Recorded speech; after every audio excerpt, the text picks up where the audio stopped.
Good God. I got to ask you what we need. Soul food. Henry Soul Food. No, we need it. Soul Food. Henry Soul Food. No, I like it. Soul Food. Henry Soul Food. No, we need it. Soul Food. Henry Soul Food. Hit me. Home of the sweet potato pie. Even the keenest taste buds will tell you the best food on the planet. Large enough to serve you and small enough to know you. So get the Henrys at 5431 Indian Head Highway, Oxon Hill, Maryland, or give us a call at 301-749-6856. Soul Food. Henry Soul Food. What we need. Soul Food. Henry Soul Food. Welcome to the Armstrong Williams Show, brought to you by Golden Crust Bakery, the fastest growing Caribbean-owned franchise in the United States. Golden Crust is committed to the delivery of quality food and excellent customer service. Visit them today at goldencrustbakery.com.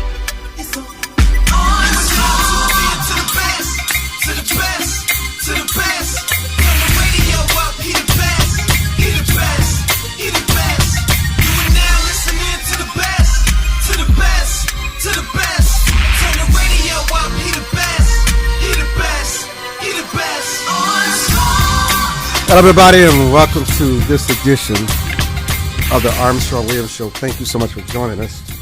I've been away for over a week in Europe, and it's like all new to me. I mean, the sound is so loud, and I'm getting my brain acclimated. They tell me Milo is on the air, so that gives me a strong sense of stability. Hello, Milo. Good afternoon, my friend. Oh, brother, I've been literally flying. I know the feeling. You know the feeling. Star Parker, how are you today? I'm doing good. I didn't fly to Europe, but I know the feeling. Star Parker's in the house, Milo. When they told me Star Parker was on the day, I said, well, we have a star on, then I've got to occupy the host seat today because, you know, I was kind of like getting ready for the march on Washington tomorrow. I said, but, you know, I got to show respect because I have so much respect for Miss Parker. Miss Parker, how you doing? How you doing? I'm doing good, and I'm glad that you came in the seat today because even though the president is going to stand in the very steps on the very day to the very year, 50 years later, where Martin Luther King Jr. stood to make his speech, they've been talking about it all week, Armstrong. We've needed you here. There have been so many tensions Oh, arising. please, you didn't need me here. Milo, not me, because let me tell you, we need you here. Listen to this, Milo. Well, to speak some truth into the madness. What truth? I What don't know how madness? you've been- What madness? What madness? A couple of brothers beat to death a World War II veteran. Oh, I saw that story. I saw that Flashlight. story. A couple of brothers shot down a baseball potential college student from another country. I think that the people that are descending on Washington, D.C. this week have lit the fire for a lot of madness in our community, and someone needs to make some sense of it. Milo, can you make sense of it? Star, please don't do that. Please don't do that. What is You she don't doing? think that Couple of there's a brothers. spirit of murder that has been unleashed in our society to where you have young brothers who are now so hopeless and in despair that they're bored to death, so they just go out and kill someone? You think that this is Not kind of like violence inherent is in our not culture? a race issue. Violence is not a black. It's white definitely not a issue. race I didn't say it issue. was black and white. I said these brothers did it, and I think that there's a Yeah, well, problem let, with it. let me respond, because when you say brothers, are we talking biological, or are you suggesting that brothers by racial brothers? Because if you're using brothers in the term to euphemistically refer to brothers of African American descent, these were not brothers that committed these crimes. These were violent perps that committed these crimes, and the fact that you know one or two of them may have been black and it was a black on black crime is not endemic of the overall problem or representative of the overall problem. The overall problem lies in our society at large is facing despair across all social, economic, and racial lines. Well, I do And agree with despair that. I guess crosses- my heart is a little bit more sensitive on this one because, as the president said, that could have been my son. Yeah, I mean, some people know my story. That could have been me. I could have actually spent the rest of my life in jail had somebody not finally looked me in my eye and pointed a finger in my face because they cared about me. But yeah, you're right. I mean, everybody has issues. Star, I'm going to share a quick and brief story with you. Back in 1993, my partner and I had a business in East New York, Brooklyn, just to the right of Beirut. And we were in that year, New York City had 1,400 and some odd gun-related homicides, and 800 of those 1,400 homicides were in our precinct alone. And I was driving home, and I witnessed a shooting where a guy pulled up in the car next to me, pulled in front of me, blocking the roadway, hopped out of the car, and opened fire at some rival gang member. And I was 10 feet away from this violence. And I threw my car in reverse and bumped up on the sidewalk and backed down the sidewalk to get away from the scene. The following morning, I went out and filed for my concealed carry permit. The moral of the story is that wherever we are, regardless of who we are all subject to the risk of violence. It is part of human nature. Not a good thing, not a bad thing, just what it is. And what we need to do in discussing all these issues is diffuse the emotionality of them and deal with the factual nuances of them, so that we can apply intellect and reason to overcome the obstacles that are causing them. Well, I agree with you in a general sense.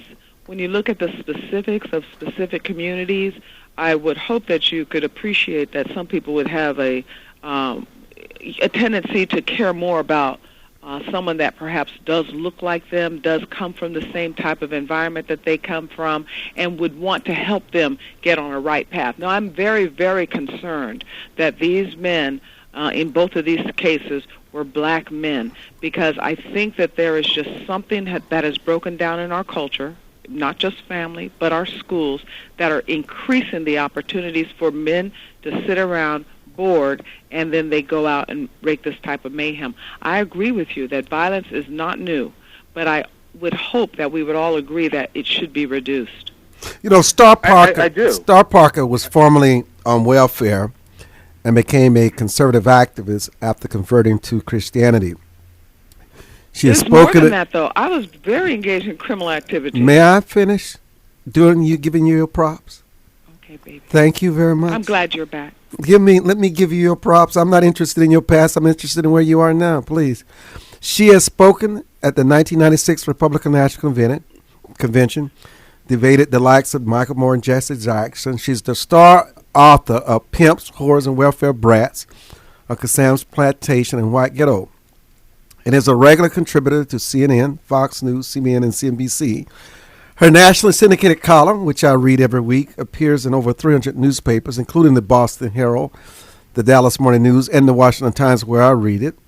And she has testified before Congress and has been on the board of advisors for think tanks such as the Cato Institute, and we welcome her to the show. You speak about people like, you talk about this March on Washington, you talk about the participants and other things. Before I ask this question, because many people want to talk to you, I always like to show respect to our callers. Let me get Taisha, who has a question for you, Ms. Parker. Taisha, thank you, and welcome to the broadcast. Yes, I want to address your guest, the young man. I'm glad he said something about black and white crime issues. I'm kind of getting tired of people always looking at black people, they killing one another. What about white people who are killing one another, who are going to public places, shooting up people? You got to speak so she can hear you. You're going in and out on us. Okay, I'm tired of hearing about black-on-black crime. I'm African-American, and I'm against it, and I want to put an end to it, and I'm glad that that young man said something about that. You have white people committing crimes and killing people just as much as black people. Oh, no, they're not. They're not killing black people the way black people killing black people. Don't tell that lie on these airwaves, because that's not true. It's not. You're talking about young African. It doesn't matter. You mentioned black and white people are not killing black people the way blacks are killing each other. So move on and talk about it. They are killing one another. Well, let me interject. You're never going to hear that. Well, here's what the caller, I believe, is trying to say.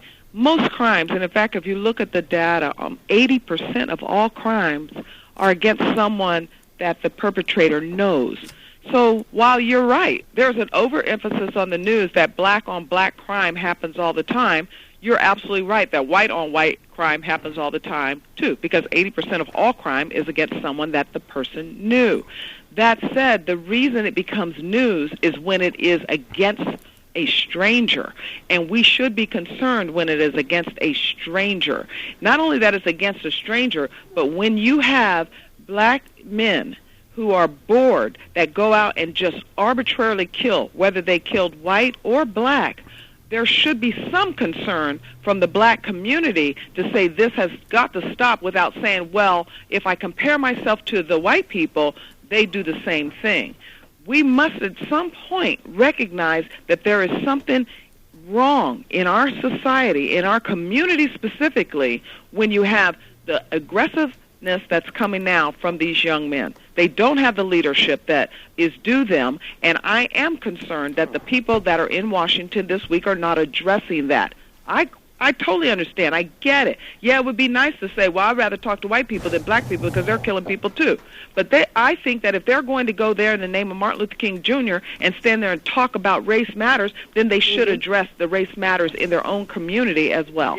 Exactly, but I'm just saying, as a Christian woman, I'm not going to sit here and get on the Armstrong Williams show and lie. There's no way in the world white people are perfect, and I want to see people like Bill O'Reilly and all these other people address all these white people that go in public places and take other white people's lives who they don't even know. You know, it's really interesting. I'm listening. You know, quietly when let Milo speak. Milo, please go. Okay. You know what? Go ahead, Milo. I'm quietly listening to this debate back and forth, and the piece that is really, staggeringly, prevalent here is that the symptom is being discussed, not the cause. And I don't care whether crime is black on black, black on white, white on black, blue on whatever. The color of it is irrelevant. The problem that we need to address is what is causing this. Hold it. Let's take a break. We're coming back. Milo, Taisha's on the line, and our very special guest, Star Parker. Don't go away. We'll be back.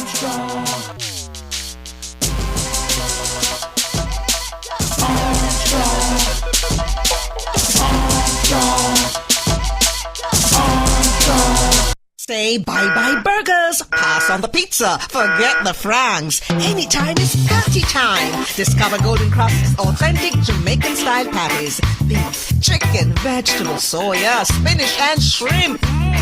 Feast on our great taste sensations.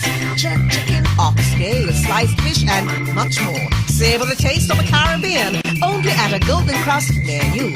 A family tradition since 1949. GoldenCrossBakery.com. For more information on the Armstrong Williams Show, please visit our new website at www.rightsidewire.com.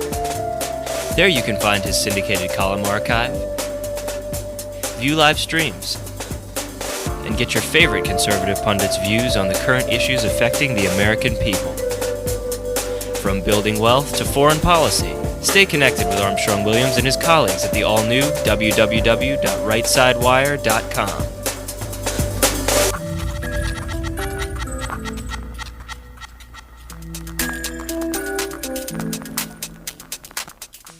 Hi, this is Armstrong Williams. What does it mean to be conservative? Freedom of speech, freedom of free enterprise, freedom of assembly, less government, less taxes. As a matter of fact, a flat tax. Everyone should pay proportional tax. It doesn't matter whether you make $100 million or $10,000.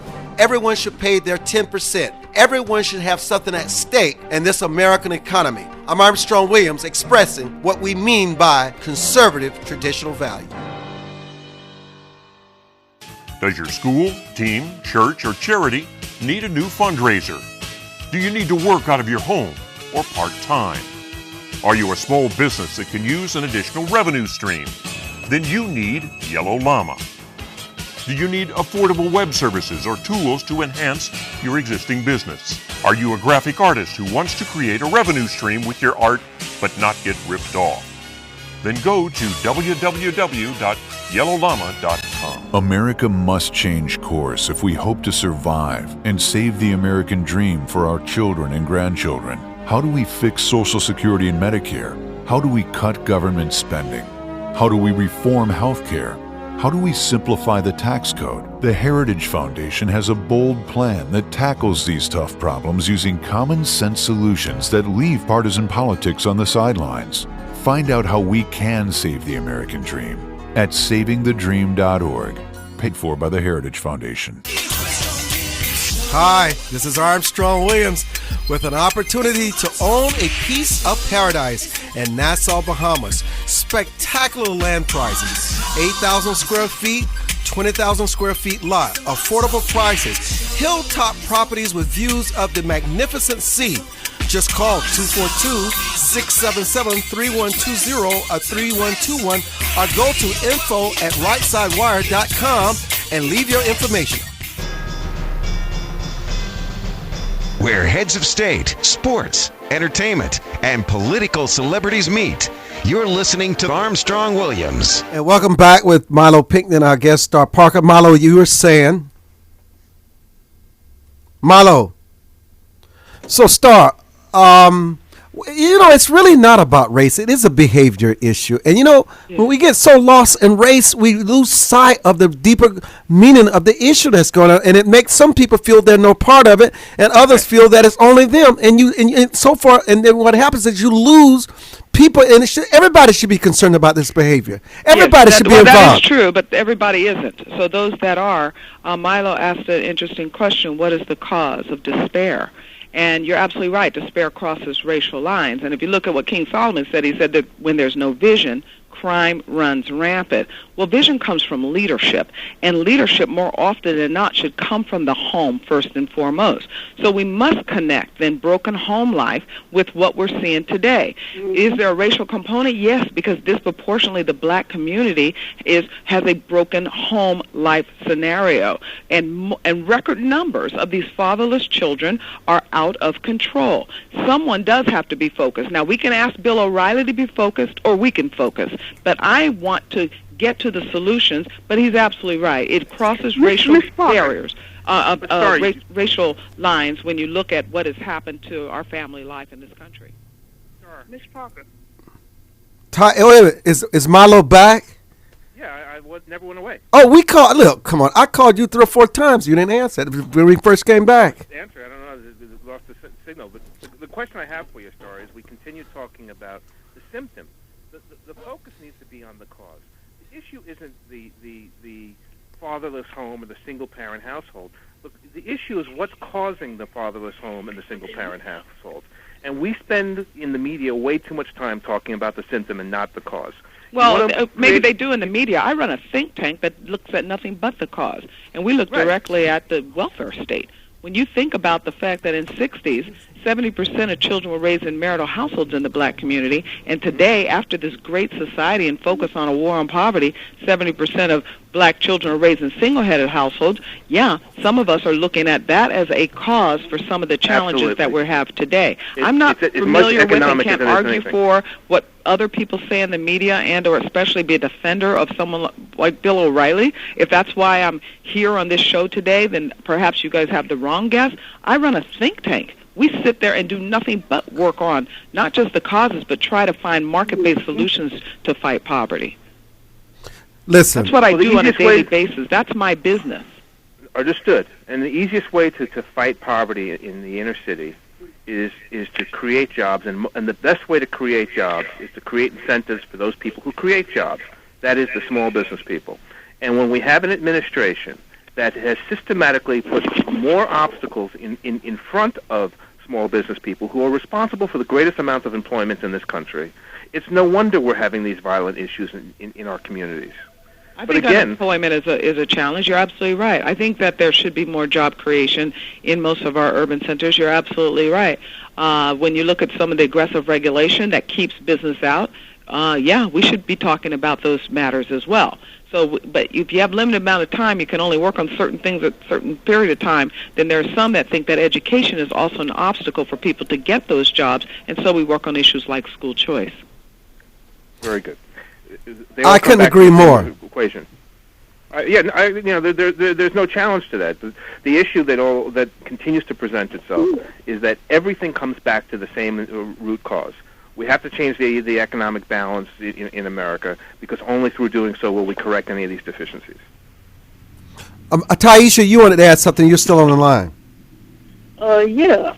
I hear what Star Parker is saying, but my whole issue is every time you turn around, it's always fatherless children. You don't have to... if God felt that a child could not survive in a one-parent house, he would not have allowed, a parent to die or something like that. I don't believe that if you grow up in a one-parent household, you destined to turn out a criminal. I think nobody believes that, and that is not what I'm saying. Every time for you to think around, that we should not be concerned that marriage has 100% collapsed in the black community, that I shouldn't even think about it, that I should shut my business today and just let matters unravel the way that they have. No, I'm not going to do that. No, I'm not saying there that. There is a challenge with the way that marriage is in our marriage. household. And to allow for record numbers of people to age alone, this is not rocket science. The data is clear that there is a connection between the way your family is structured, the way that you have religion in your home, what you do for educational aspirations, to how you fare economically. Now, we can try to ignore that and just keep buying into this idea of redistribution, and that every now and then somebody slips through and becomes great in their lives against great obstacles. Of course I believe that. But I do think that some focus should be on reversing the trends that have taken place in our black community since the Great Society. I feel like this. Marriage is a good thing. But what happens if a marriage doesn't work out? What happens if the mother or the father of Ron that's raising the child by herself? Does that mean you destined to become a criminal or something like that? And then why is it always, marriage is bad, single parent is high in the African American community? How is it that in this country, in America, anything that's bad, it seems black people at the top, and black people at the bottom, and white people at the top? I don't understand This is a racial issue. Aisha, with all due respect, this is not a racial issue. Let's deal with a couple of simple facts. In this country, 5 out of 7 marriages end in divorce. 5 out of 7. Math on that is 75%. That's not true, issue. You know where they get that data? And I'm going to tell you, that's the one thing that we've done that's a disservice to our youth, is we make them think that marriage is like gambling, and actually that the risks are higher that you're going to end up in divorce, and so less marriage occurs. But actually, you know where they got those numbers, to show you how numbers can lie, is they look at the record, how many divorces occurred this year. Let's just say arbitrarily 50,000 divorces and 50,000 marriages, so they say marriage is 50-50. Well, actually 100 million people stayed married. Marriage has its challenges. Divorce is a challenge. Those numbers are running about 20%, but they're certainly not 50, and they're absolutely not 75%. That's exactly how they get those numbers, and that's why you got to go into the numbers and start crunching them yourselves to find out just how broken we are, so that we can fix it. But when you get to the point where you think that it's impossible, it doesn't occur.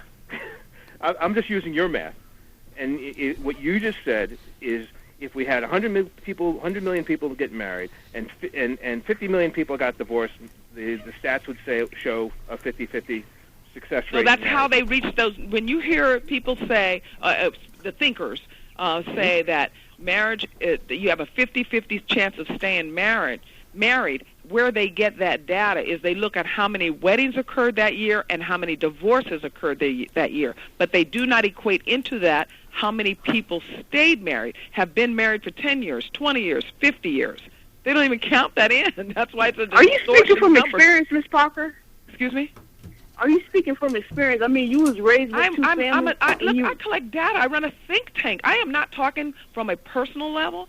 I'm just looking at this from a professional level. I didn't know that I was going to get on the phone in a hotel room and argue with two people about whether we as black people should be concerned that other black people are killing people, and then take it down to a very personal level to where it's just going to be nothing accomplished. I'm just putting the facts out there. I'm just looking at numbers. Well, I'm just going by everything I see. That's all I'm saying. But wait a minute. But just because, Taisha, you read something. There are facts, and then there are truths, and the truth of the matter is marriage is in trouble. Divorce is record high, but it's not 50-50. That's all I want to say. It's certainly not Taisha, I agree. it is always good to balance balance out what you believe with something else, because just because somebody tells you something for the last 10 years doesn't necessarily mean that it's true. She also runs a think tank and she does her own research. At least I just think it's something that should be considered in all the things that we considered before when we talk about marriage and divorce and the impact and what the real numbers are. Mr. Armstrong, I believe in marriage, but we don't live in a perfect world. You have people that get divorced every single day, but you move on. I mean, I'm not saying... Okay, but we're not even talking at that level. What we should be asking ourselves is, if we want to address the economic situation in any community, is it true that there are certain values that follow the likelihood or increase the likelihood that you will have an economic future? And marriage is one of those values. There's no denying it. We know that. In fact, there are books written on it. One of them, The Millionaire Next Door, that gets into all of the data on the values of those that have wealth and accumulate wealth and keep wealth. And it's nothing to do with race. They just have certain tendencies that are similar. Some of those tendencies are they marry before they produce children. They work any job and then just work harder than the person above them. They save and invest. They acquire higher learning and education, and then they give back into their communities. It's just a fact. Well, it sounds like common sense.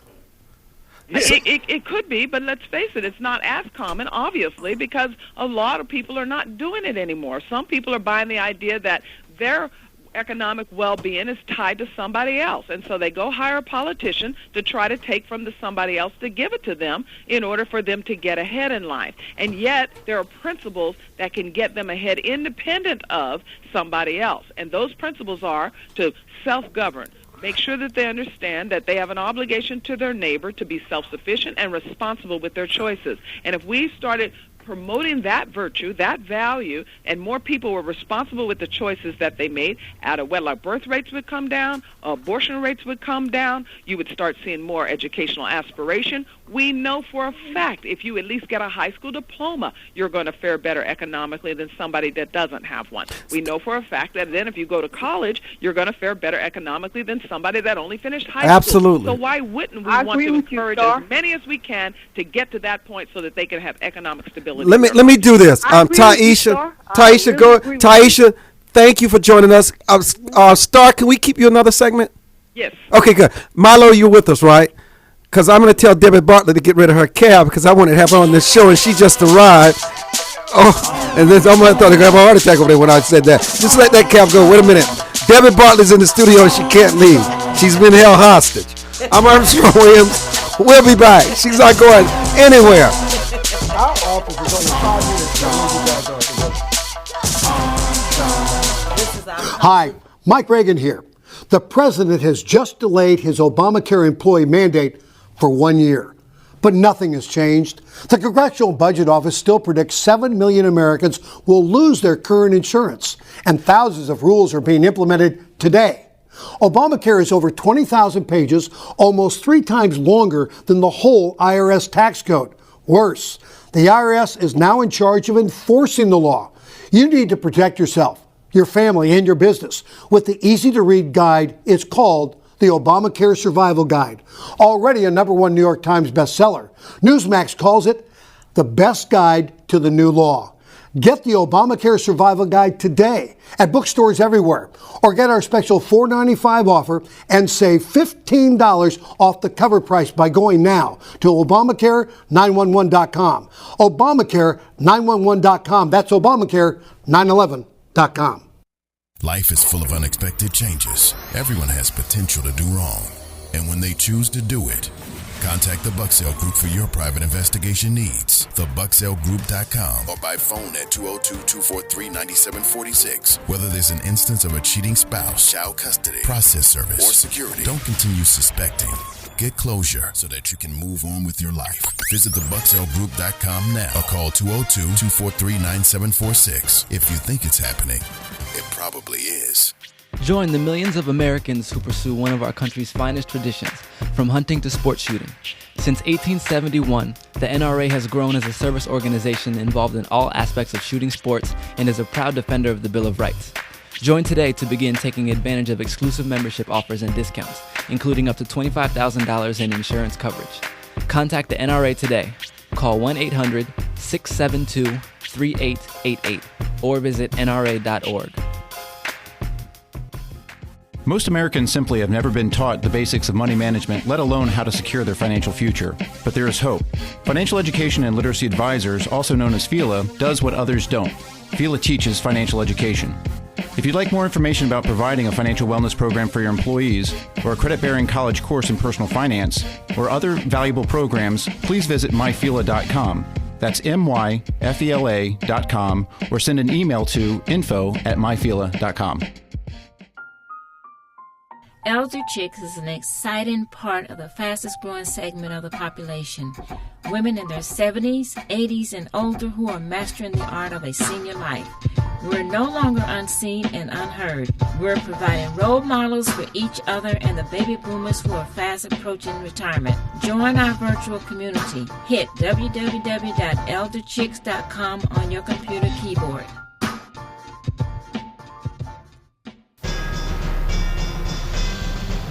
Where heads of state, sports, entertainment, and political celebrities meet. You're listening to Armstrong Williams. One of the biggest radio show owners, station owners in the Caribbean, Gems. Everybody knows about it in Nassau, Bahamas. The sole proprietor is joining us. She's here for the March on Washington, and she was listening to the conversation with Star Park and Milo, and she wants to add her Bahamian piece to it from her experience. Dr. Bartlett? Well, wonderful, Armstrong Williams. It's always a joy, and I was so excited listening to Star Parker. She's got it. I just want to add, Star, that the Jewish community is an excellent model of success. They have the right priorities in place.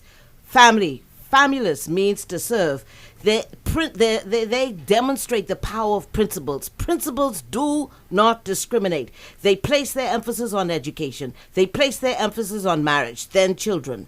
They place their emphasis on integrity. And so as a result, we have 1 or 2% of the population of the United States are Jews, and they represent 48% of the billionaires in the entire world. So if we are going to look at success, and we also look at the families in the developing countries in the United States, where there are high divorce rates or single parent homes, in the Bahamas certainly 71%, we see a deepening level of poverty, economic disparity, and you said it. If we get our priorities right, if we restore order, if we honor and submit to principles of success, if we believe that there is no freedom without boundaries, we're going to see a strongly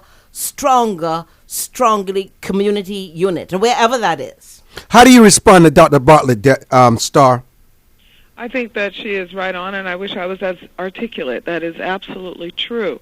I just finished a book called Leadership is an Art, and one of the characteristics of leadership is to take ownership, to understand that you have a role in your own life. And one of the challenges that we're confronted with, those that especially believe a political lie, those that think caught up in government dependency, one of the challenges that they first have to overcome is to recover themselves, to understand that whether anyone helps you, you can do on your own. One of the beautiful things that has happened in our country in the last 50 years, if we look back at that point that they are looking at in Washington this week, one of the beautiful things is that the law has changed. So we are able to say, I am going to succeed even against many odds. And I am just discouraged when I constantly hear people who make excuses or challenge those of us that think we should send forth that message. Ownership, I want to zero in that word, is effective stewardship of our personal, our family. Listen to the order, starting with me. Right. I am responsible for my destiny. We abandoned ownership of our responsibility to the government. The responsibility doesn't start with the government. Who we are helps define the stewardship of governance. And so we have to, in my view, the movement that we are from the Bahamas. I have the Consul General here from the Bahamas in Washington. And there is something that we must all celebrate in terms of the dream. I believe that our communities have lost focus on the destination in the dream that is guided by a philosophy that starts with self-governance, having ownership of all of our responsibilities. So whenever you and I show up, an owner has arrived. When we get to work, we are not looking to the government to start to feed us. Sometimes governments will provide welfare stopgap measures, but that should not be a permanent condition. And so and sometimes, as in our country now, government is in the way of that type of progress. When we look at what's happening in education, for an attorney general to take the Justice Department to sue the state of Louisiana, which is what happened just in the last week, because a few poor black children leave the public school and go to a private school with a school choice voucher, this we should have outcry. The government is in the way of people being able to take a couple of percent of the money that they want to put into a little black hole called Social Security that they don't own. The government's in the way of you being able to take that couple of percent and put it into an account that has your name on it, that you can transfer, that you can build real wealth behind. So I'm absolutely one that believes in freedom and freedom of choice, freedom to choose your own destiny. You might not be able to change the fate, the set of circumstances that you were born into, but we can certainly take ownership of our own lives and change our destiny. But some governmental barriers need to be removed because they're in the way of progress. Now, Milo, when you're this quiet, I'm worried. Well, I'm listening to the discussion, and at this point, I haven't heard anything that I disagree with. Yes, there's no point in chiming in. I mean, well, let's go. Let's on the same page when we talk about the reduction of government. Yeah, that's true. On private life. From a social and cultural perspective, I am a strong subscriber to the philosophy of personal ownership and self-directed destiny. Not much to add. It was well said. Yeah, let's go to the phone line. We have a lot of callers today, by the way. Alan, you have a comment, and I know you got to get out of here. So we're about to break in a couple of minutes, and so you're good. I respect the fact that you're on schedule. So Alan, go ahead, because our guests do have to leave us. Go ahead, Alan. Okay, I'll try to be quick. Well, I will give your male guest something to disagree with on this comment. You mean Milo? Milo. Yes, Mr. Milo. Yes. I will help you out. We talk about dependencies, and on this show, we often talk about those that are dependent on the government, wanting the government to do for them. My look at this is you're going to have them regardless. You're going to have those who are going to just sit back and just me, and give me. It's going to happen. My belief is that we have to rise up to the top level. I'm a military person. That is. So I love my country. I love the Constitution and for what it is supposed to be. But when we talk about who's in power, we talk about our political officials and ownership, we have to go to the top. And the top of our creation is, well, as a nation, is the Constitution. Alan, let me do this. Let me do this with you. Alan, let me do this. Just hold your point, because I want to debate sort of what you're saying. I want to give the Consul General a chance to say something, because I know they have to leave because they're on a very tough schedule. Madam General, go ahead, please. Thank you so much for this opportunity. I've listened with interest. And the question that I ask all of the panelists today, what good has happened in the last 50 years? Are there any good that has happened in the last 50 years? I believe there are some good. I believe we still have some very good stories to tell. I believe that we still have persons of color who are making us proud throughout the world, who are continuing to succeed. I think that we can focus on all the negatives and the things that are not in place. But I think that we must also take time to smell the roses and appreciate how far we still have come. We have much further to go. There is still much ground to cover, but we have covered some ground. I believe that when we look at President Obama, it's a wonderful example. It's a wonderful example of how far we have come.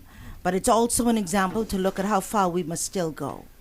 And so I believe that we must take a few moments just to appreciate how far we have still come within 50 years and how far we must still go over the next 50 years. I just thank you for this opportunity. Debbie, your final thoughts before we say goodbye to you? Absolutely. You know, when we talk about President Obama, the image that he portrays with his commitment to family is a wonderful example. And it's the key is living in parallel tracks, the past, the present, and the future, where we try to strike a balance and not lose focus on the mistakes that we have made, the progress that we have made, and the decisions that we make today has a consequence tomorrow. And are we more a part of the problem or are we a part of the solution? That principles don't discriminate and greatness lives in all of us, but we have to not feel that we have the authority to abandon principles and get the same results. At some point, if we look at the past and history of the Roman Empire, they fell because they abandoned arrogance, took over and reigned on the throne. And wherever arrogance is, selfishness is, that sense of entitlement that when we walked in, that people feel entitled. It's nothing wrong with welfare if it's a place where you have to be for the moment, but it should never be the destination. We have the power and the greatness that is within us. There's a hero that lives inside of all of us in the environment that we create. We cannot feel that we can redefine family because we want to. We cannot feel that we're going to violate principles because we want to and get the same results. So if we look to the success stories where I started with the Jews, there's little violence in their family communities. If we look at our environments where we have abandoned the principles, where there's 71% of us living in single homes, and see the level of violence and abuse against women and incest and health diseases, or wherever there is a culture of entitlement that welfare then becomes the norm, we can see that it is not something that is working. And finally, I would like to say that any time we can see poverty deepening, then we know selfishness is ruling. And so we have to get back to the principles that we know, the foundation of education, the foundation of helping each other succeed, the foundation of ownership, effectively managing all of our responsibilities. Debbie and Council General, thank you. Star, Allen, Milo, we'll be back. Don't go away. I'm Armstrong Williams.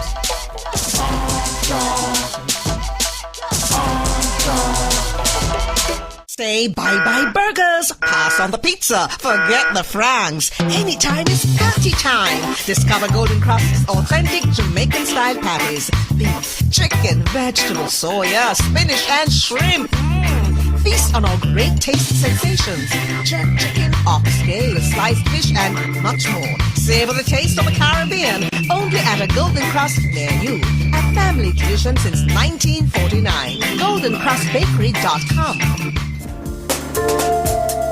For more information on the Armstrong Williams Show, please visit our new website at www.rightsidewire.com. There you can find his syndicated column archive, view live streams, and get your favorite conservative pundits' views on the current issues affecting the American people.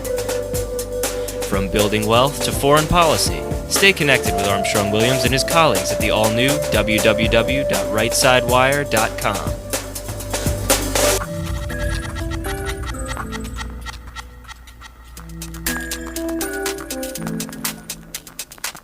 Does your school, team, church, or charity need a new fundraiser? Do you need to work out of your home or part-time? Are you a small business that can use an additional revenue stream? Then you need Yellow Llama. Do you need affordable web services or tools to enhance your existing business? Are you a graphic artist who wants to create a revenue stream with your art but not get ripped off? Then go to www.yellowllama.com. Anderson Brothers Bank, a family-owned and operated establishment that blends traditional personal service, local market awareness, and advanced technology to meet the financial needs of its customers. Visit abbank.com or call 843-464-6271 to see how they can assist you with your banking needs. Anderson Brothers Bank, celebrating 75 years of community banking, the way it should be. Stability right in your backyard since 1933. America must change course if we hope to survive and save the American dream for our children and grandchildren. How do we fix Social Security and Medicare? How do we cut government spending? How do we reform health care? How do we simplify the tax code? The Heritage Foundation has a bold plan that tackles these tough problems using common sense solutions that leave partisan politics on the sidelines. Find out how we can save the American dream at savingthedream.org, paid for by the Heritage Foundation. Join the millions of Americans who pursue one of our country's finest traditions, from hunting to sports shooting. Since 1871, the NRA has grown as a service organization involved in all aspects of shooting sports and is a proud defender of the Bill of Rights.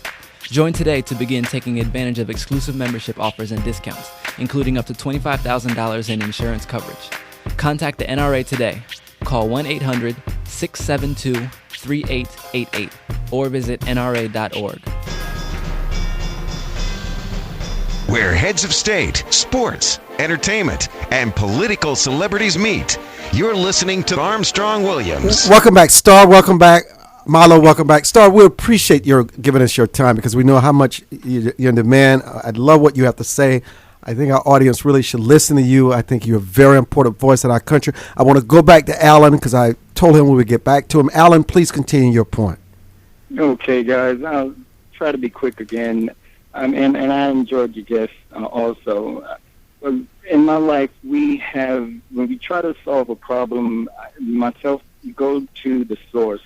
And with the Obama health care, I'm one that felt maybe we should take it all the way back and redo because you need to go to the source.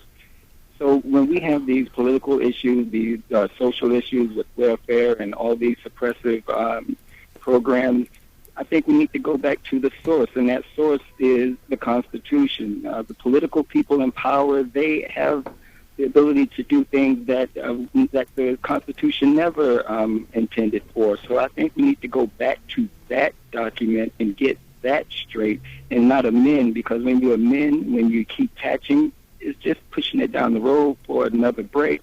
We need to go back, and I know that's something that Mr. Milo, would have difference with. But like I said before, I love my country, and I'm a veteran, so I can't take that away. But what do you feel about it, Milo? I don't know why he thinks I'd have difference with that. I'm a constitutional conservative, so my thinking is it always stems back to the Constitution. So going back and taking the Constitution completely apart and redoing it, that's not that would you be favor of that? Not redoing the Constitution per se, but redoing the numerous amendments that have been added to it and the overwhelming power that has been afforded government leadership, because the Constitution was always designed to rest the power of leadership of America in the hands of the American people through a representative government. And what we now have today is not a representative government.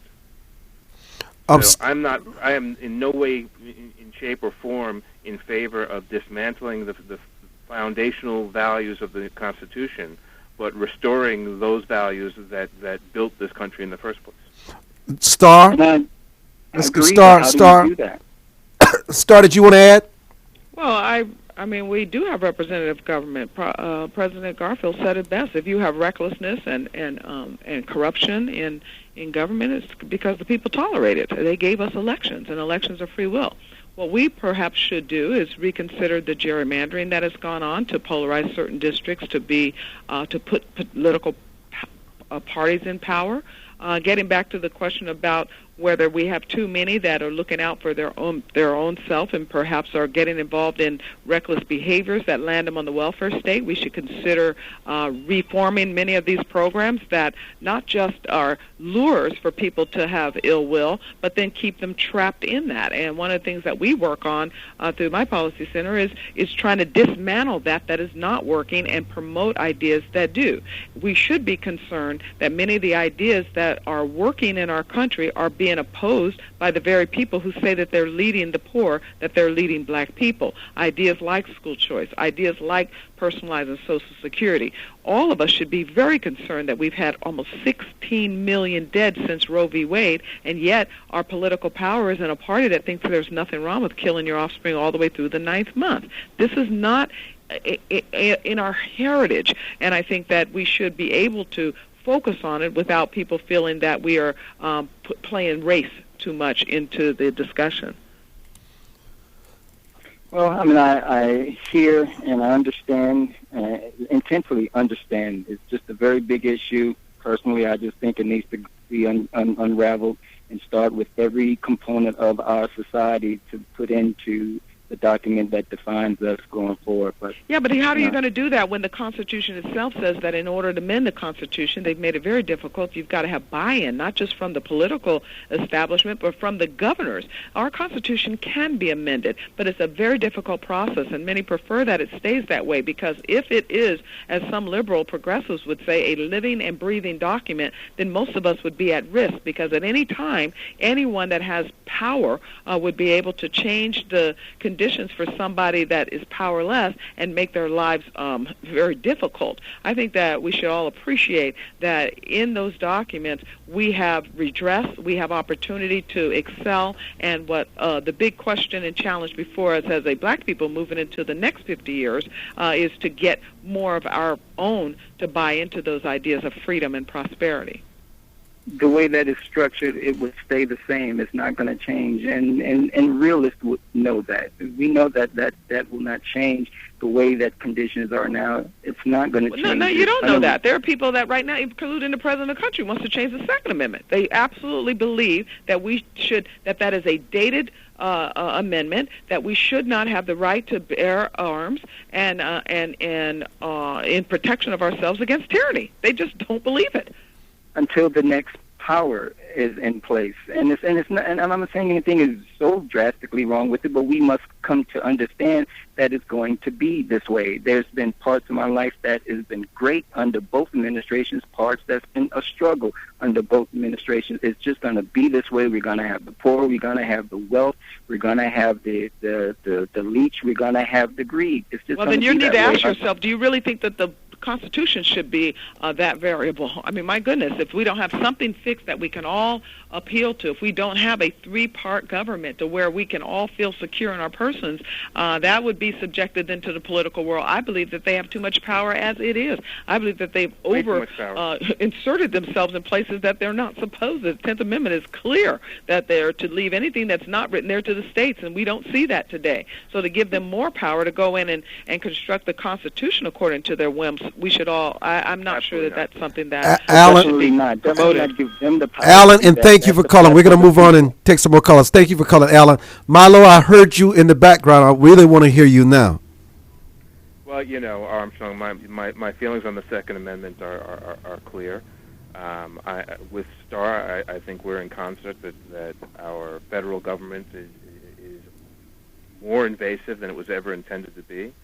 I agree with Alan to the extent that there is needs to address the issues that are reflected in the Constitution, but we need a foundation, and you can't build a building's foundation on Jell-O. You need something solid. Well, that's what you should tell that to the Supreme Court, because when they threw prayer out, when they threw 10 Commandments out, what they did was threw out our core moral framework. And that's one of the reasons that we're in the chaos we are today. When you have moral relativism coupled with the power of the purse to go with the whims of politicians, you have issues. You do have problems then.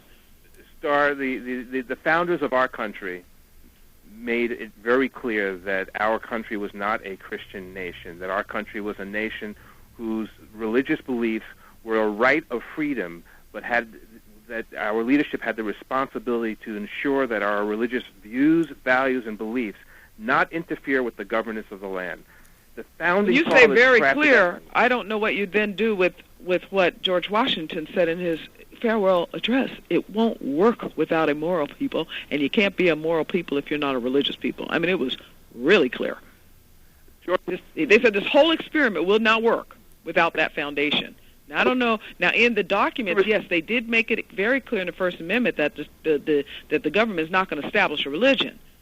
But for you then to take that to a conclusion that then they are saying that we can be a free-for-all, and moral relativism and situational ethics can decide what's right and what's wrong, and then we can just have mob rule when they want something that throughout history has not been, and specifically I'm talking about the definition of marriage, you're going to end up in great debate at that point. So you have to have somewhere, everything starts with some basic set of assumptions, and the assumption in the founding of this country was a Judeo-Christian ethic and code. Whether they were going to force it on someone else, I would agree that they did not want to do that. I say this because you speak about your think tank and the authority of your conviction, and yet I can give you quote after quote from the founding fathers, from John Adams, from Quincy Adams, from George Washington himself, where they made very clear their intent that the government of the United States is not in any sense founded on the Christian religion. Yes, I understand that, and I agreed with you there, but I do not agree that they did not ascribe to a moral code that was rooted in the Scriptures, because otherwise it just doesn't work. You can't have everybody making up laws as they go along. Well, you just can't do it. You have to have something that we all say is true. And if nothing is true, then you're not going to have any type of unity. You know when I get a word in here edgewise, Star, they had a moral code that was focused on a logical attainment of a sense of right and wrong through the execution of logic and reason. That's what the founding fathers crafted the Constitution under. That's what the founding fathers crafted the spirit and intent of this country under. They made it very clear that their religious values and beliefs were to be separate from their governance of this land. It was very clear. And this selective introduction of religion and religious value, the Bible has no place in government. What has a place in government is reason and the spirit and intent of the people.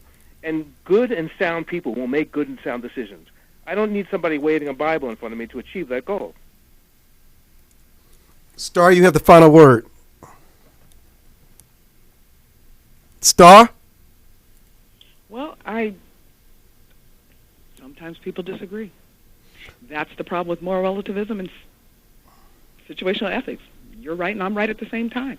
You're wrong and I'm wrong at the same time. And let's all live like that, 350 million of us. Well, I don't see how we're going to remove the Bible from government, and everything about government is founded.